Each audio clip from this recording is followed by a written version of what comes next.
Saludos cordiales, muy buenas noches. Gracias por acompañarnos en la presente emisión del programa Hora 25. El país ha seguido con estupor las revelaciones del contenido de una conversación telefónica entre el presidente de la Asamblea Nacional, José Serrano, y el excontralor del Estado, Carlos Pollitt. Quien difundió este diálogo fue el fiscal general Carlos Vaca Mancheno. Todo este barullo ha llenado de vergüenza al Ecuador en su conjunto.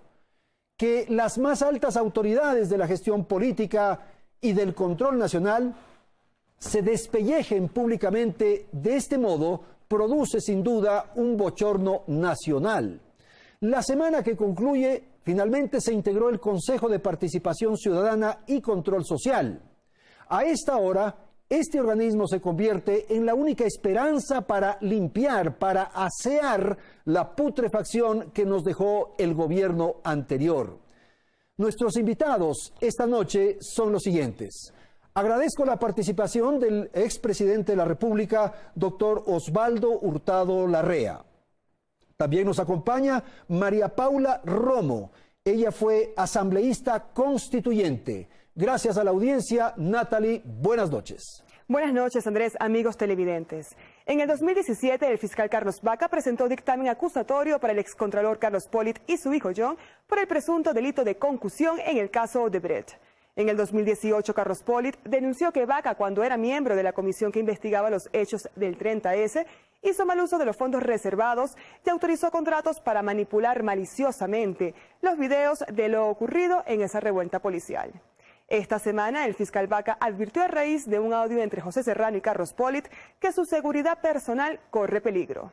Estas revelaciones no hacen sino confirmar el estado de desconfianza, espionaje y uso de información como arma en las altas esferas. Asimismo, el pasado jueves, el exministro de Electricidad, Alexei Mosquera, aceptó su culpabilidad en el delito de lavado de activos. Y es que últimamente han surgido escándalos por irregularidades en contratos, enriquecimiento ilícito, peculado, corrupción y otros delitos. Veamos el siguiente reportaje de Dayana Monroy sobre los casos más sonados que han salido a la luz pública. Solo 4 meses en el poder y el primer escándalo, los pativideos.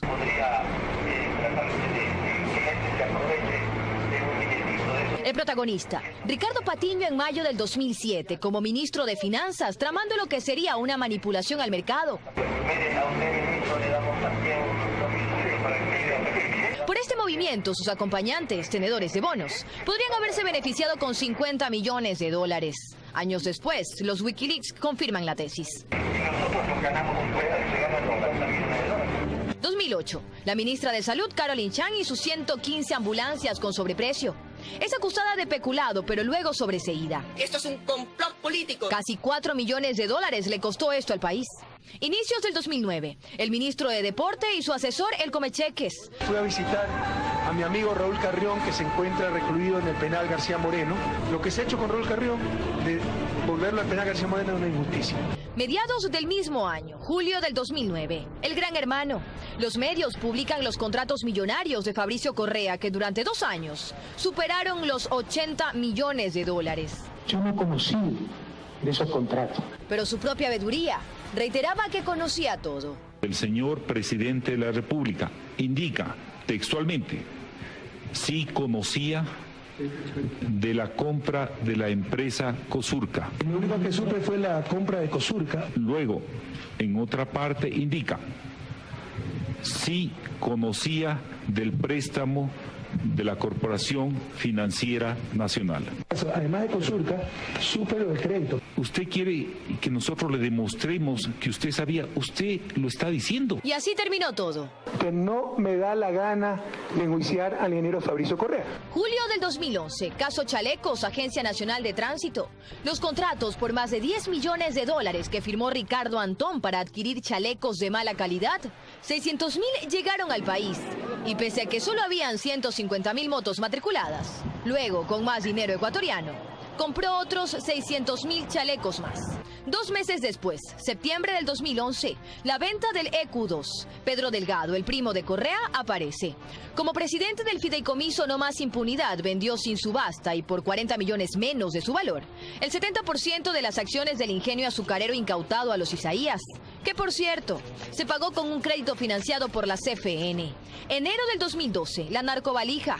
Otra vez Ricardo Patiño, ahora como canciller. La policía italiana encontró droga en una valija diplomática. La Contraloría determinó que la, por llamarlo así, falla se dio en la Cancillería. Enseguida querer hacer daño, incluso culpar al canciller Patiño. Octubre del 2012, el caso Dusac. Nuevamente Pedro Delgado. Yo me la juego, señores. El Banco Central, sin garantía alguna, entregó $800.000 en crédito del Banco Cofiec al argentino Gastón Dusac. Un gran abrazo a Pedro Delgado, un hombre honrado, un hombre valiente, un hombre preparado, que está haciendo un gran trabajo. Pero los funcionarios del banco comienzan a hablar. Pedro Delgado llamó a preguntar el estatus de la operación.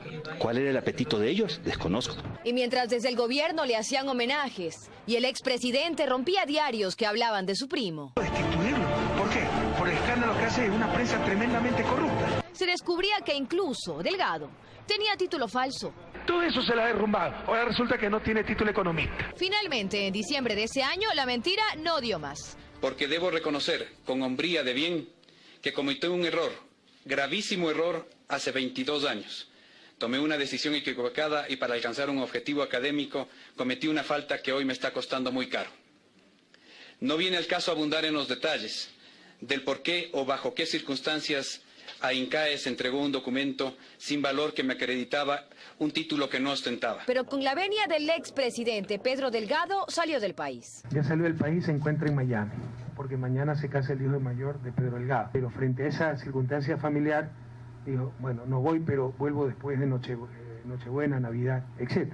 Delgado fue sentenciado a 8 años de prisión, pero sigue en Miami. Nunca volvió al país. Y a Buñay, directivo de Cofiec, Correa lo indultó 7 días antes de dejar de ser presidente. Mientras que Dusac sigue sin devolver el millonario favor que recibió por parte de empresas manejadas por el anterior gobierno. Rafael maneja la fiscalía, maneja la Contraloría, maneja los jueces. Y un caso parecido al del título falso de Pedro Delgado apareció también por esos días, finales del 2012. La cuestionada tesis señalada como plagiada del vicepresidente Jorge Glass. Luego retomamos su historia. Vamos al 2015. Cae el último drop. 4 de los 7 helicópteros comprados por $45 millones ya se habían accidentado. Hoy ninguno está en el aire. Quien se negó a comprarlos en el 2007 y denunció, el general Gabela, recibió amenazas y finalmente fue asesinado en el 2010. Abril de 2016, los Panama Papers explotan las primeras evidencias de corrupción en Petroecuador, caen de a uno. Alex Bravo, aquí con el ex vicepresidente. Él habría recibido $12 millones.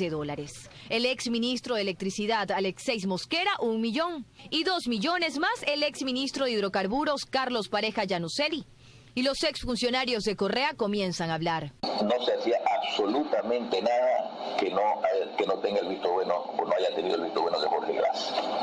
Absolutamente nada. Pero en el 2015 ya había sonado por primera vez el tío de Glass y la transferencia millonaria que recibió en paraísos fiscales a cambio de entregas de licencia para la construcción de cables submarinos. Y también en el 2015 otra denuncia en contra de Jorge Glass, la asambleísta de Alianza País que solicitó $800.000 a nombre de la vicepresidencia. A cambio, la entrega de contratos. El ex asesor de Glass, que habría recibido $200.000 para frecuencias como apoyo de la campaña electoral. Un poco más adelante, el caso Caminosca, que también engloba a Glass, aparece con el pago de $3 millones en sobornos por 3 contratos. Sopladora y Toachi Pilatón manchadas. Jamás dijo que era relacionado a Toachi Pilatón. Fue un invento de la Fiscalía. Gracias a Dios no tenemos nada que ocultar. Y la verdad, como siempre, se impondrá, compatriotas. 21 de diciembre del 2016. Marcelo Odebrecht reveló que había entregado $33 millones en coimas en Ecuador. Las obras emblemáticas de Correa, Toachi Pilatón, la hidroeléctrica Manduriaco, el proyecto Daule Vinces, el acueducto La Esperanza, el poliducto Pascuales Cuenca. En todas habría coimas y sobreprecios. Esto que ven es la refinería del Pacífico. Hemos pagado $1.503 millones para esto. Remover tierra. Y por los trabajos en la refinería de Esmeraldas, un proyecto que iba a costarnos $170 millones, terminamos pagando 2.200 millones, es decir, 15 veces más. Jorge Glass, ayúdate a ti mismo porque de la cárcel no te salva nadie. Ya luego nos enteramos que a cambio de $6 millones el excontralor Carlos Polit desvaneció 10 glosas en contra de la constructora brasileña Odebrecht. La segunda parte de las coimas, por alrededor de $4 millones más, los recibió a cambio de informes de Contraloría sobre proyectos en los cuales Odebrecht era contratista, para que estos salieran limpios. E incluso el exfiscal Galo Chiriboga fue retenido dentro de una investigación que sigue la Fiscalía, donde también está involucrado Alex Bravo, exgerente de Petroecuador, y Carlos Pareja Yanuseli, quien lo acusa.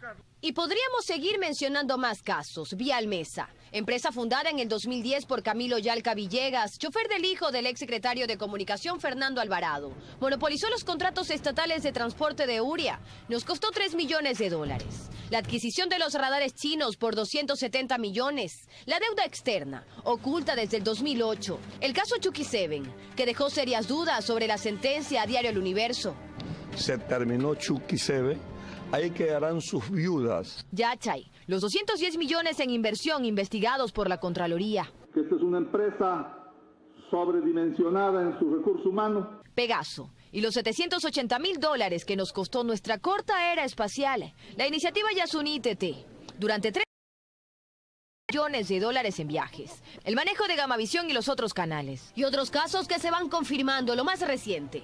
21 de noviembre del 2017. Richard Espinosa y la desaparición de los $2.507 millones de las cuentas del IES. Finalmente fue destituido como presidente del Consejo Directivo del IES. 30 de enero del 2018, los hermanos Alvarado y sus $161 millones de ingresos durante la década del gobierno de Correa. La unidad de análisis financiero confirmó movimientos inusuales en sus cuentas y empresas. Los principales ingresos los recibió Vinicio Alvarado a través de su compañía creacional, que obtuvo pagos de los canales estatales Gama TV y TC Televisión por casi $500.000. Uno de sus principales clientes era Televisión Satelital de Ricardo Rivera, tío del ex vicepresidente Jorge Glass. Además de Odebrecht, a la que, por cierto, los hermanos Alvarado defendían. Esto sin contar que cuando fue ministro de Turismo, Vinicio Alvarado, su hija fue productora del documental All You Need Is Ecuador, campaña que nos costó $19 millones. 6 de febrero del 2018, la Contraloría confirma que halló indicios de responsabilidad penal contra más de 20 funcionarios por las sabatinas. $30.000 nos costó cada una de ellas. Se hicieron 523. Y nos enteramos de más cosas. Los encargados de la logística de los enlaces ciudadanos debían cumplir con 99 requerimientos para su montaje. Desde la mantelería, que debía ser aprobada por la Secretaría de Comunicación, la iluminación hasta la tarima para los artistas. 7 de febrero del 2018. 2 de los exministros de Finanzas de Correa son glosados con más de $77 millones. Es la multa de la que deberán hacerse responsables Patricio Rivera y Fausto Herrera por autorizar el pago del 40% de las contribuciones a las pensiones jubilares del IES con bonos del Estado. Un día después, 8 de febrero del 2018, la Contraloría confirma que halló indicios de responsabilidad penal en la venta anticipada de petróleo. Hasta el 2015, el gobierno facturó 40.510 millones en contratos de preventa petrolera con China y Tailandia, comprometiendo nuestro petróleo hasta el 2024. De aquí también se desprende la intermediación petrolera. Enrique Cadena y Petrochina. A cambio de coimas, funcionarios ecuatorianos entregan nuestro petróleo a Petrochina y Tailandia por $4 menos por barril. Es ganar, ganar. Intermediarios ganaban, funcionarios ganaban. Ecuador perdía más de $2.200 millones. Por supuesto que soy intolerante con la corrupción, con la mentira. ¿Y saben qué? El loco no soy yo. En el gobierno anterior se invirtieron 49.911 millones para obras, en su mayoría son hoy cuestionadas. Llenos de integridad, llenos de patria, llenos de moral, llenos de honradez. Dayana Monroy, 24 horas. Este es el programa Hora 25. Empezamos. Doctor Hurtado, el tema de la corrupción, ¿son aspectos aislados, hechos que podrían ser puntuales, o es un tema sistémico, como hemos podido apreciar? Buenas noches. Bueno, algo de lo que acabamos de ver en estas imágenes, ni siquiera parecido remotamente había ocurrido en el Ecuador en el presente periodo democrático. Y yo diría que en los casi 200 años de historia republicana. ¿No se han registrado casos similares? Pienso que no. ¿Y en qué gobierno ha ocurrido? Ha ocurrido en un gobierno que iba a cambiar de época. La época de la deshonestidad con la época de la honradez. De las manos limpias. Un gobierno que dijo que sería de manos limpias. Esto es, que respetaría escrupulosamente los recursos públicos. Pero no solo eso. Los actos de corrupción no han sido excepcionales. En todos los gobiernos de todas partes del mundo, algún acto de corrupción se produce. Pero en este caso es una corrupción sistémica. Es una corrupción permanente que involucra a casi todos los funcionarios del Estado, incluido el vicepresidente, más de una docena de ministros, familiares del presidente de la República, nada menos que su hermano y su primo. ¿Y quién es el responsable de una corrupción sistémica? Obviamente el presidente de la República. Pero no se ha podido probar. Porque sin su participación es imposible que el vicepresidente robe, que el contralor robe, que una docena de ministros roben, que su hermano robe y que su primo robe. Es imposible. Pero yo quisiera presentar hechos. A casi todos esos pícaros Correa defendió. Los protegía o los defendía, ¿no? A uno de ellos lo visitó en la cárcel. Al ministro que acaba de admitir el día de ayer que se enriqueció ilícitamente, Correa lo defendió. Alteró las fechas para decir que era inocente.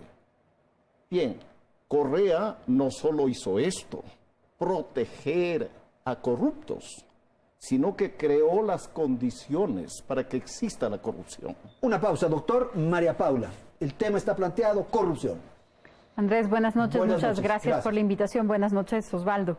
Creo que la lista de casos que se han presentado al inicio del programa ya lo dicen todo, ¿no? Y lo que hacen es confirmar que los casos de corrupción no han sido excepcionales, pero yo añadiría algo. Visitó a un ministro más, al exministro Poveda, también lo visitó en la cárcel. Defendió a muchos más y además el expresidente Correa acusó y persiguió a los que pusieron el dedo en la llaga, a los que intentaron señalar lo que estaba pasando, porque también hay que decirlo, no es que en ningún momento de estos años estos temas no se dijeron, no se pusieron sobre la mesa, desde otros sectores políticos, incluso dentro del mismo gobierno, dentro de la prensa de investigación, el periodismo, y el sistema fue construyéndose no solamente para la corrupción y la impunidad, sino también para el silencio. Pero aparte de esta lista de casos terribles, yo creo que también no se puede mirar el panorama completo si no nos acercamos a los últimos días y a la última semana. Me parece que algo que hay que decir para completar el panorama es que esa estructura, la estructura de corrupción, de impunidad y de silencio, está herida de muerte. Porque de lo contrario no estaríamos viendo el caos que estamos presenciando. Las delaciones, las entregas, las traiciones, entre comillas, los acuerdos que no se cumplen, la cantidad de cosas que están hoy en la luz. Yo lo que siento es eso, que de alguna manera se ha prendido la luz. Se ha prendido la luz y hemos visto no solamente lo que querían que veamos, que era lo que se pone en escena, como en un teatro, ¿no? Vemos una obra y en esta obra nos dan unos discursos, nos dicen unas cosas, ya está resuelto todo, ya se fue el contralor, ya le enjuiciamos, el mismo José Serrano fue el interpelante, así que ya olvídense que las cosas están resueltas. Creo que la última semana ha sido también importante por eso, porque nos dice Aquí hay una estructura que funcionaba perfectamente para silenciar a unos, para cumplir acuerdos entre otros y que la corrupción siga marchando, y esa estructura está golpeada. María Paula, quienes defienden un poco la tesis de Correa y del gobierno anterior señalan que esto ha ocurrido siempre, que la corrupción ha habido siempre. ¿Cuáles son las características distintas a esto que está ocurriendo ahora o que ha ocurrido ahora frente al pasado? Siempre que hay recursos y que hay poder, es posible que hayan personas que cometen actos ilegales, que se desvían del camino que supuestamente deben seguir. Y para eso están hechas las leyes, la Fiscalía, la Contraloría, la Procuraduría, la Comisión de Legislación de la Asamblea Nacional, porque no se puede construir el Estado sobre el supuesto de que va a estar gestionado por ángeles, pero debe tener una serie de mecanismos de control. Algunos son de control social, inclusive la prensa, y otros son de control institucional. Pero todo esto es lo que ha sido parte que poco a poco se fue metiendo en el mismo engranaje. Para crear una red. Para crear una red y para crear una red de protección, de impunidad y de persecución a los otros. Entonces, creo que por eso es vital, porque no es solamente un problema de personas y no se va a resolver solamente con la salida de las personas. Hay que ir mucho más allá y es lo que la realidad le pone como el gran desafío al país en este momento. Frente a este escenario, doctor Hurtado, la impunidad es lo que podría provocar mayor desconsuelo y mayor desesperanza en el Ecuador. Pero sería bueno señalar cómo es que comenzó esta corruptela institucionalizada dirigida por el dictador Correa. Comenzó con la Constitución de Montecristi. Esa Constitución que, para mi sorpresa, el presidente de la República ha dicho que hay que volver a su espíritu, le permitió a Correa acumular todos los poderes del Estado. Y cuando existe en una democracia un individuo que tiene ese control, inevitablemente se produce la corrupción.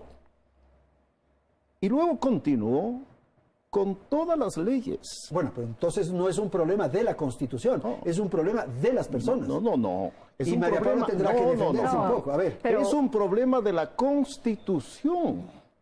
Esa Constitución creó el Consejo de Participación Ciudadana. Yo no creo que hayan sido ilusos los constitucionalistas para creer que un consejo que no se originaba en la voluntad popular, sino en un grupo de personas que decían representaban a organizaciones sociales, no iba a ser controlado por el presidente de la República. María Paula tiene que explicar algo. A ver, pero espere, quisiera terminar.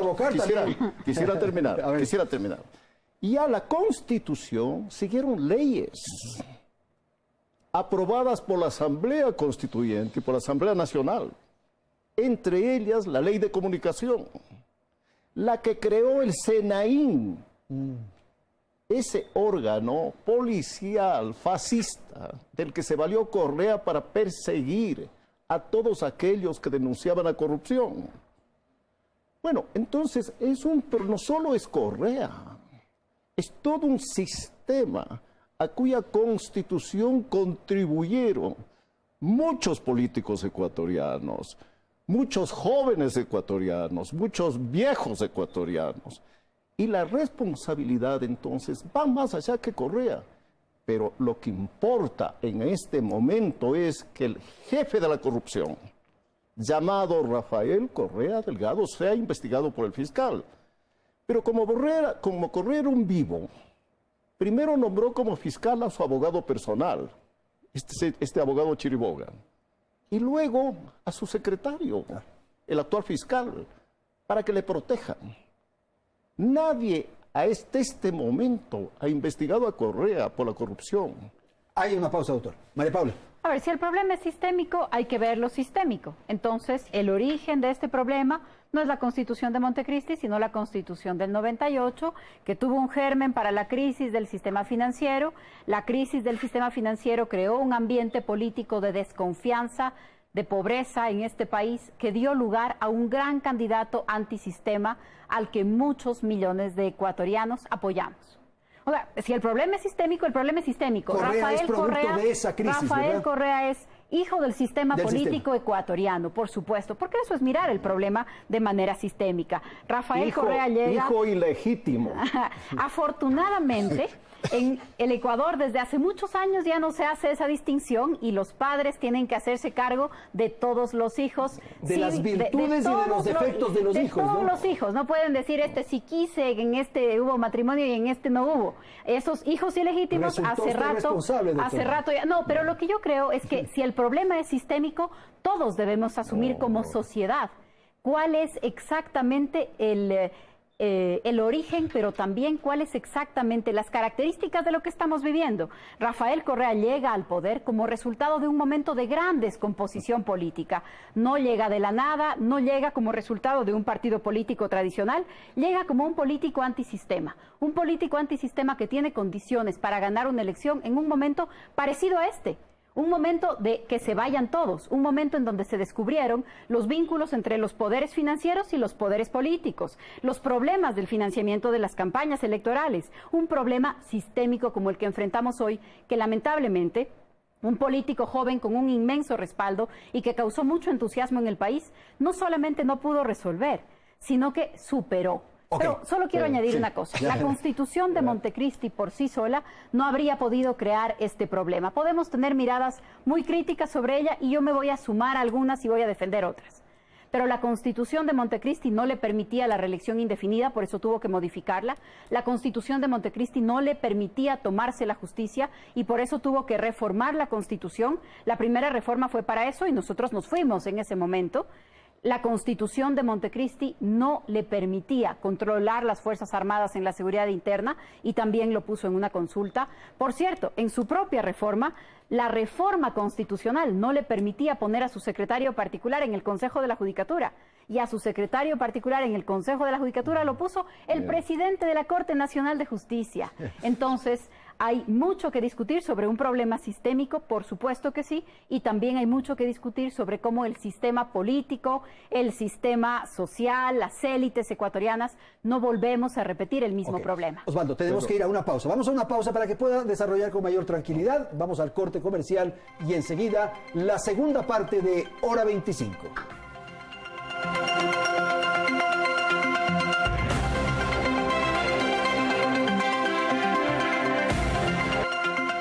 Bien, vamos a la segunda parte del programa y de alguna manera lo que han dicho nuestros panelistas en el primer segmento es el tema de la institucionalidad. Mucho de lo que ha ocurrido en el transcurso de estos últimos 10 años se ha generado porque la institucionalidad fue capturada y ahí permitió esto que finalmente estamos viviendo. Ante esto que estoy diciendo, doctor, ¿cómo analizar, cómo plantear la recuperación o la situación de la institucionalidad? Bueno, solo un brevísimo comentario, ¿no?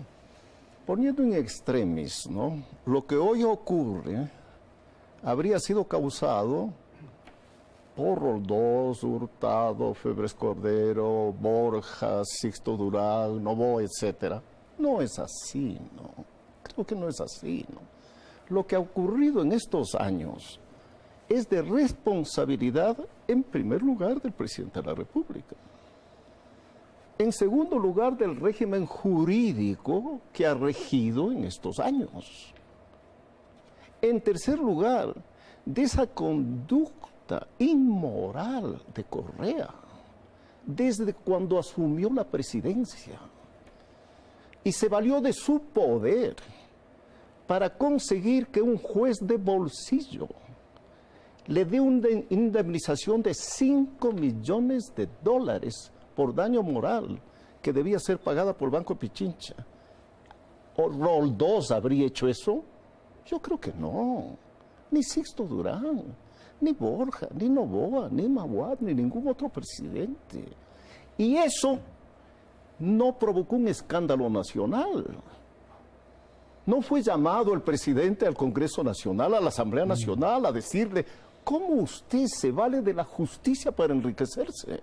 Silencio absoluto, pero vamos a lo de fondo, Mire, No existen varias formas de democracia. Hay una sola democracia, que es la democracia occidental, la que hay en los Estados Unidos, en Europa, en el Japón, en la India y en otros países del mundo. Problema fundamental, o uno de los problemas fundamentales del debate político ecuatoriano, es que periódicamente comenzamos a discutir la búsqueda de nuevas formas de democracia. Refundar. Y esa refundación de la democracia llevó a las ocurrencias de la Constitución de Montecristi, que como el Congreso Nacional iba a designar al fiscal, y al procurador, y al contralor. Había que poner un órgano independiente. Y miren las consecuencias. Entonces, lo primero a lo que debemos llegar, me parece a mí, ¿no?, que hay que volver a la democracia de siempre, con todos sus defectos, con todas sus limitaciones. Porque es cierto aquello que dijo Winston Churchill, que la democracia es el peor sistema de gobierno, con excepción de todos los demás. Y los demás ha sido la democracia de Correa. Pero la democracia es una construcción, pues, doctor. Y siempre hay que ir mejorándola, corrigiéndola, es permanente, ¿verdad? Bueno, mire usted que la potencia económica más grande del siglo XX ha tenido una sola constitución. Ha hecho enmiendas, claro, pero ha tenido una sola constitución. Y los países más prósperos del mundo han tenido 1, 2, 3 constituciones. María Paula Romo. Bueno, este iba a ser un paréntesis, pero entremos a la discusión. Sí hay muchas variantes de la democracia. Sin duda, la democracia es el mejor sistema de gobierno que tenemos y debe tener unas características indispensables. Sobre algunos otros temas podríamos discutir, pero libertades, derechos, separación de poderes son algunas características que deberían ser inmutables en la democracia. Fuera de eso, claro que hay variantes. Entonces, los Estados Unidos, a veces utilizado como ejemplo, tiene un sistema de colegios electorales que nosotros no tenemos para designar, por ejemplo, al presidente de la República. Tiene unas variantes.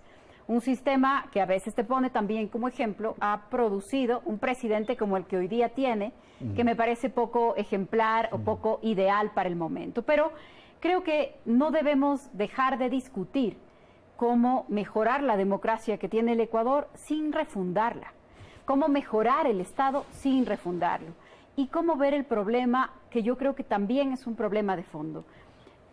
El gobierno anterior no solamente tuvo una serie de herramientas y no solamente creó las que le faltaban, sino que además tuvo un gran respaldo popular. Porque con la mayoría de la Asamblea Nacional, si suponemos que en las manos de la Asamblea hubiera estado la designación de órganos de control, probablemente el resultado habría sido muy similar. Con 2/3 de la Asamblea, seguramente los designados habrían sido también muy cercanos al gobierno. Entonces, si me preguntan a mí hoy, ¿el Consejo de Participación Ciudadana debería desaparecer o conformarse de otra manera? Yo diría desaparecer. Para desaparecerlo, se requieren reformar más o menos 120 artículos de la Constitución. ¿Qué hacemos entonces? ¿Quedarnos discutiendo la Asamblea Constituyente? A mí me parece un escenario terrible para el país, un escenario que no deberíamos discutir en este momento.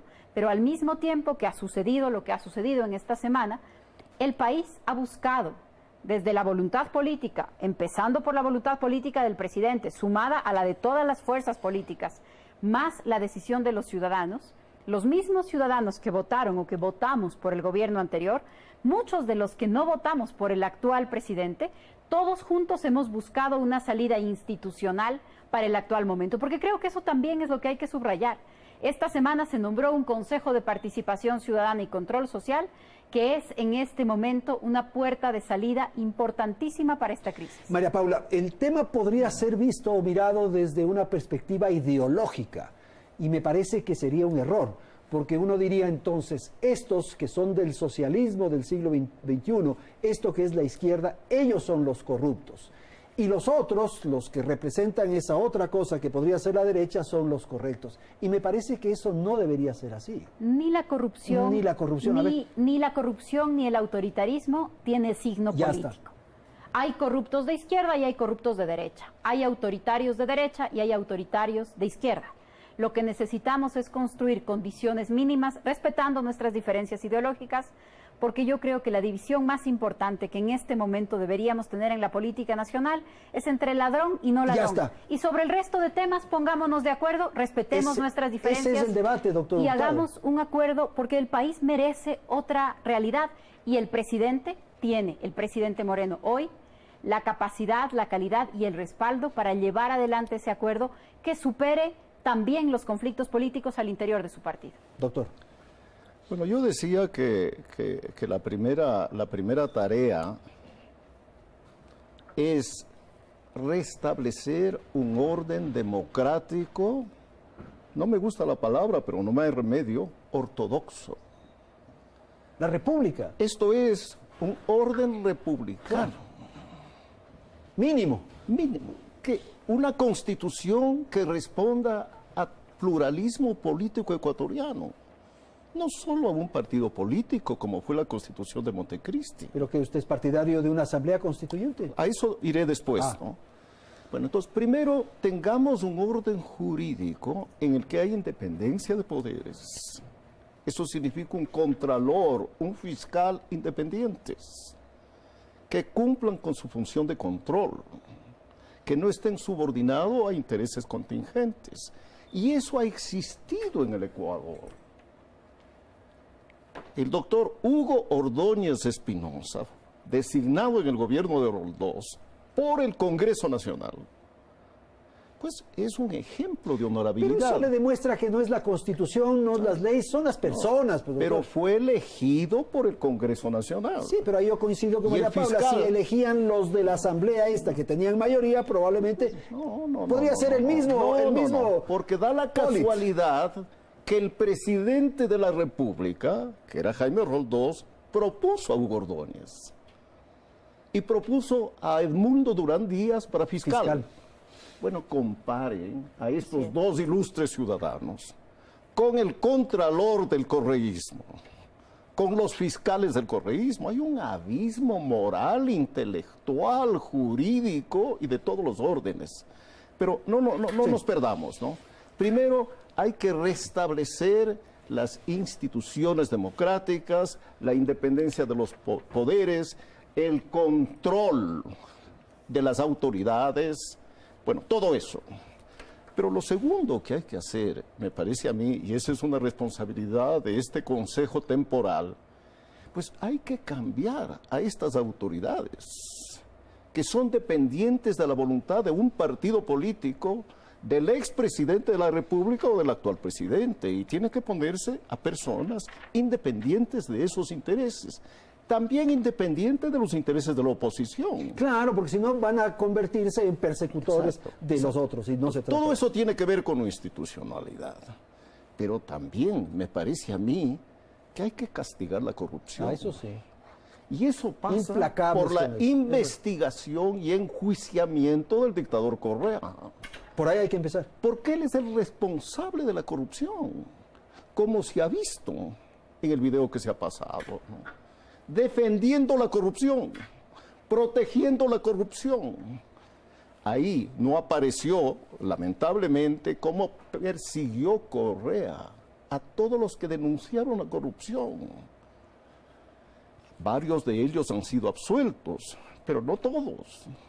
Quedan varios, otros, ¿no?, que fueron perseguidos para silenciar a la oposición y a los críticos de la corrupción. María Paula.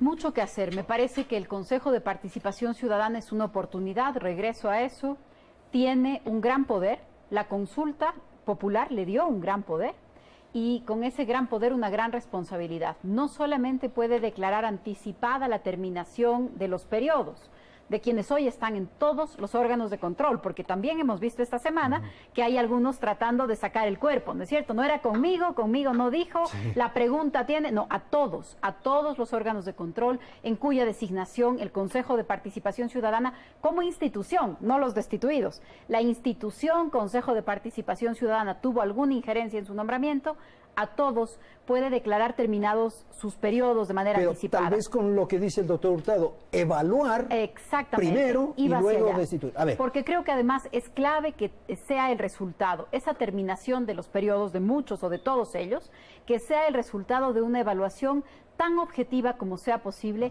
no solamente de lo que han hecho en el país, sino también de sus patrimonios.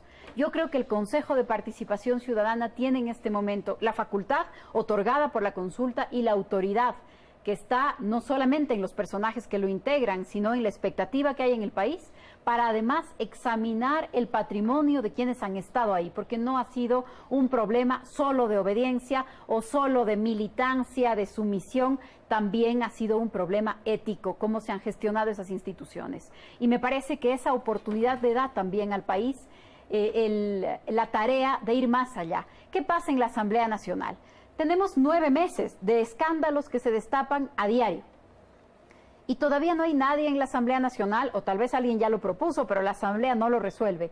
Todavía la Asamblea Nacional no elimina el requisito de la Contraloría de hacer informes previos para peculado, porque eso cambia la imprescriptibilidad del peculado, porque eso le da a cualquier contralor la llave de entrada para poder procesar por los delitos más graves, y eso a los que tienen que ser procesados. En algunas entrevistas, Polit ha referido que le planteó al presidente Correa y que nunca le puso atención a esta idea. Bueno, es que eso no existía claro. antes. La historia de cómo empezó eso fue en el 2011 con una resolución de la Corte Nacional de Justicia y la norma fue llevada luego al Código Orgánico Integral Penal. Pero eso se puede hacer en la Asamblea.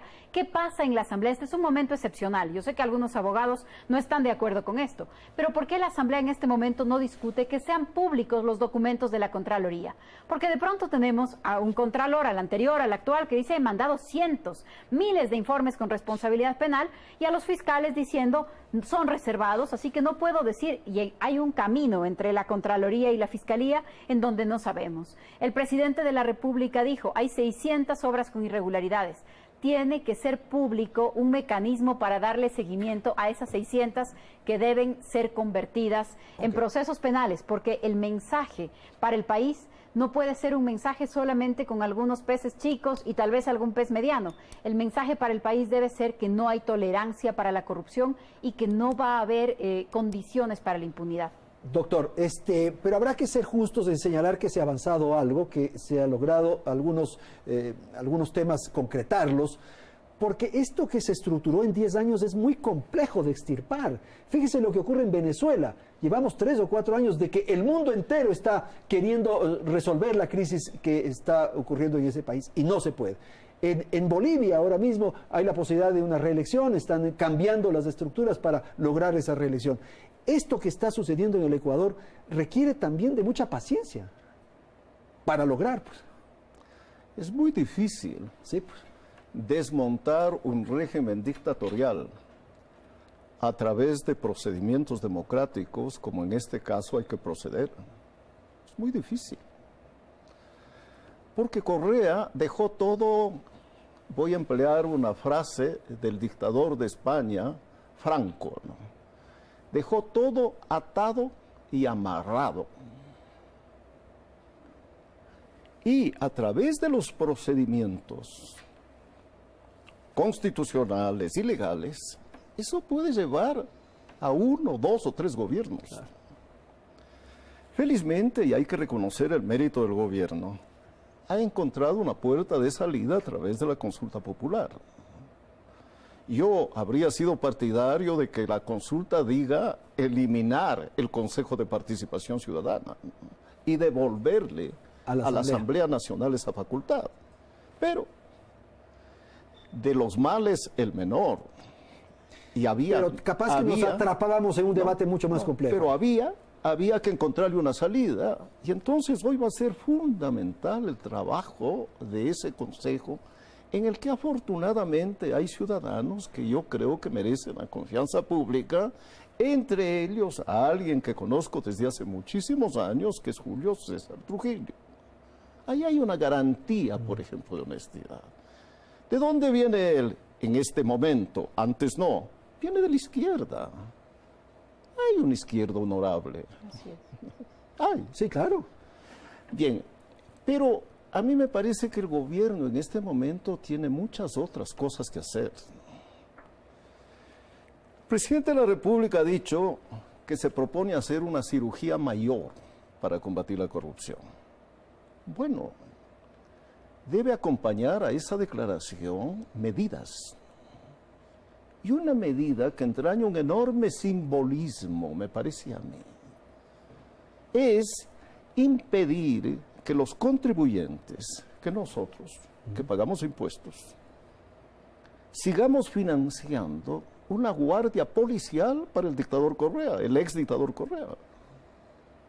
Y que tengamos en la embajada servicio doméstico, servicio administrativo a la orden de Correa, como funcionarios diplomáticos pagados con nuestros recursos. Yo sé que esto es poco dinero, pero entraña un enorme simbolismo. Quisiera mencionar un segundo hecho. ¿Por qué el presidente de la República, que a la vez es presidente del partido Alianza País, no ordenó, no pidió, no discutió con sus diputados, con sus asambleístas en realidad, el voto que se propuso en la Asamblea Nacional para solicitarle la renuncia al presidente de la Asamblea? ¿Qué más pruebas se quieren buscar si hay confesión de parte? Si hay una negociación absolutamente vil. Por eso a mí me ha asombrado que los partidos políticos de los alcaldes de Guayaquil y de Quito se hayan abstenido de votar. Bueno, entonces el presidente de la República tiene que tomar medidas de fondo y enviar señales en esa dirección. Ok, vamos a hacer una pausa, tendremos nuestro tercer segmento en un instante y claro, vamos a continuar quizás con el planteamiento de qué hacer, cómo enfrentar esta crisis. Ya retomamos.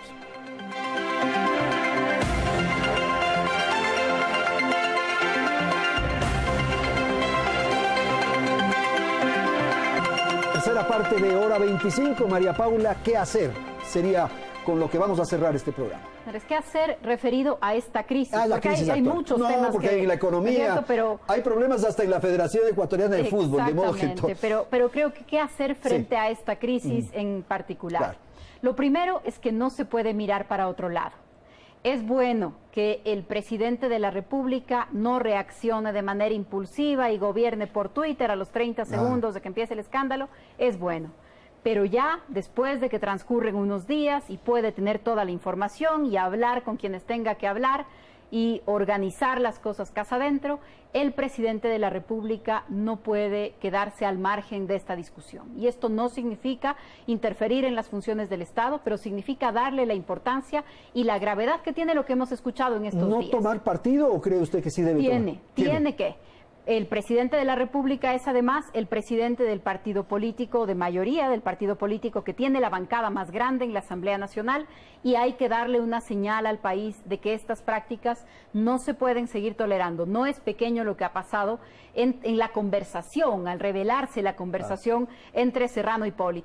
Pero tampoco es pequeño lo que ha pasado en la Asamblea esta semana con una oposición que fue incapaz siquiera de impugnarle la presidencia a José Serrano. Lo protegieron, Y que no digo destituirlo, Andrés, impugnarle la presidencia era simplemente decirle, usted no puede conducir esta sesión. Le vamos a dar una semana, le permitimos que gane todo el tiempo, le vamos a oír las explicaciones, no vamos a interrumpirlo del Consejo de Participación Ciudadana, pero mínimamente usted no puede presidir esta sesión. No puede ser usted el que posesione a los miembros del Consejo de Participación Ciudadana de transición que van a ser la gran oportunidad para luchar contra estas prácticas. ¿En eso son responsables los partidos del alcalde de Guayaquil y del alcalde de Quito? Son responsables todas las fuerzas políticas en la Asamblea Nacional, porque solo voy a decir una cosa, cualquier legislador puede tomar la palabra e impugnarle la presidencia a quien está dirigiendo la sesión.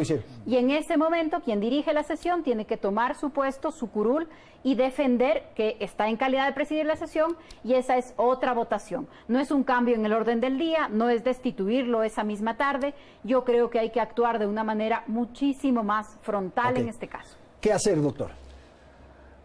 Bueno, más que qué hacer, yo diría que continúen los medios de comunicación, tanto los tradicionales como los electrónicos, los digitales, con la tarea que han emprendido a raíz de las medidas que tomó el presidente Moreno para corregir algunos de los entuertos armados por el dictador Correa. Creo que eso es fundamental. Son los medios de comunicación. Pero podemos estar empujando demasiado, podemos estar presionando demasiado, doctor. Mire, en una democracia, uno de los elementos importantes es la opinión pública. ¿Y la opinión pública cómo se manifiesta? Sin duda en las calles, con manifestaciones de protesta o demandas. Pero fundamentalmente se manifiesta a través de los medios de comunicación. Porque los medios de comunicación, con sus errores, con sus equivocaciones, ¿no?, recogen habitualmente los intereses de los ciudadanos. Sí, pero a veces cometemos errores y queremos designar ministros desde las... No tengo duda de todo eso. No, entonces, es que no hay instituciones perfectas y uno de los grandes defectos de la política ecuatoriana es, por ejemplo, los políticos esto. ¿Por qué no dicen el político fulano de tal es un pícaro? Los políticos. A nosotros nos dijeron 10 años la prensa corrupta, a todos. Exacto. Y no es así. Bueno, pero vuelvo a lo anterior. ¿No? Creo que los medios de comunicación tienen que hacerse eco de esta necesidad, ¿no?, de este escándalo, de esta destrucción de la moral pública, investigando, publicando, entrevistando, realizando programas de televisión como estos, ¿no? Y la otra arma poderosísima que afortunadamente hoy existe en el país y que cada vez es mucho más fuerte son las redes sociales. Pero ellas han inmovilizado a los ciudadanos. ¿Quiénes forman opinión hoy? ¿Los medios de comunicación? Creo que sí. ¿Los medios electrónicos? Creo que sí. Pero hay un tercer actor que son las redes sociales. Entonces yo haría una invocación, ¿no?, una invocación para que las redes sociales pues participen, como ya lo están haciendo en este tema de salvarle al país de las garras de la corrupción y alentar el trabajo que una vez que perdieron algunas de sus amarras, los medios de comunicación vienen realizando. Muy bien, muchísimas gracias. No sé si María Paula, aquí es 30 segundos. 30 segundos. Yo creo que además se debe poner sobre la mesa la conformación de una nueva mayoría en la Asamblea. Sin lugar a dudas, este capítulo, pero con o sin este capítulo, en la Asamblea las fuerzas políticas no están organizadas de la misma manera que hace 9 meses. Eso hay que sincerarlo y la nueva mayoría en la Asamblea no puede ser una mayoría a conveniencia de votación en cada ley. Debería estar construida públicamente sobre acuerdos políticos, programáticos, compartidos, y creo que eso también le va a dar un alivio al país. Una nueva mayoría en la Asamblea con acuerdos que sean claros para todos nosotros, para todos los ciudadanos, es fundamental y el presidente Moreno está en condiciones de estructurarla, de convocarla. Muchísimas gracias, tengo que ser justo, doctor. 30 segundos, usted también. Bueno, nada más, agradecerte a ti por haberme invitado, ¿no? Por haberme tomado en cuenta. He tenido el gusto de compartir a pesar de nuestras discrepancias, compartir este panel pues, con María Paula. Muchísimas gracias al doctor Osvaldo Hurtado, a María Paula Romo. Gracias a la audiencia, felicidades. Hasta la próxima semana.